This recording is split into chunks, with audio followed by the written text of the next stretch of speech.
பெயராக இருந்தபோது எனக்கு நண்பராக வைத்தால் நான் ஒரு ஆரம்ப கட்ட நடிகனாக இருந்தேன். தமிழ் என்னுடைய நடிப்பு பிடித்திருந்தது. அதனால் நண்பர்களாகும். நட்சத்திரம் என்றால் என்ன என்பதை எனக்கு உணர வைத்தவர். எனக்கு நட்சத்திர அந்தத்தில் அத்தனை ஈடுபாடு கிடையாது. அது மக்கள் எனக்கு கொடுத்த பரிசாகவும் அதை நான் அவ்வளவு தோற்றக்கூடாது என்பதும் என்னுடைய கருத்து. மாற்றுக்கருத்து உடையவராக இருந்தார் அவர் கருத்தும் வெற்றிக்கு கண்டது எனதுதான். ஒரு யதார்த்தமான நண்பராக என்னுடன் ஒன்றாகக்கூடிய ஒரு மனப்பக்குவம் வயதிலும் அனுபவத்திலும் புகழிலும் வெகுவாக என்னின் மூத்தவராக இருந்தபோதும் என்னிடமிருந்து அறிவுரை கேட்கும் மனப்பான்மை அவருக்கு இருந்தது.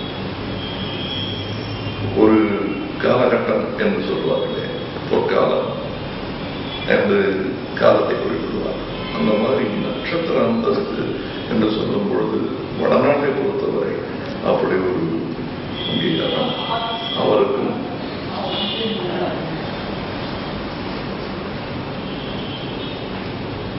நட்சத்திர அந்தஸ்து என்று சொல்வார்களே, அப்படி பார்க்கும்போது அந்த விதமான ஒரு நட்சத்திர அந்தஸ்து அவருக்கும் அமிதாபத்தின் அவர்களுக்கும் தான் வடநாட்டில். இங்கே வேற விஷயம். இங்கே தியாகராஜ பாபர் காலத்திலிருந்து இன்று வரையிலும் நட்சத்திர அந்தஸ்து என்பது மக்கள் அன்போடு வழங்கி அதில் உச்சகட்டத்தை எய்தியவர் நல்ல படங்கள், வெற்றிகளும், நல்ல தயாரிப்பாளர்களும், இயக்குநர்களும் அவர்களை விரும்பி நாடினார்கள். அது போன்ற நடிகர் இனி வர முடியாது என்று வழக்கமாக சொல்வார். அவர் ஒரு முன்னோடி. அது போன்ற நடிகர் வர வேண்டிய அவசியம் இல்லை.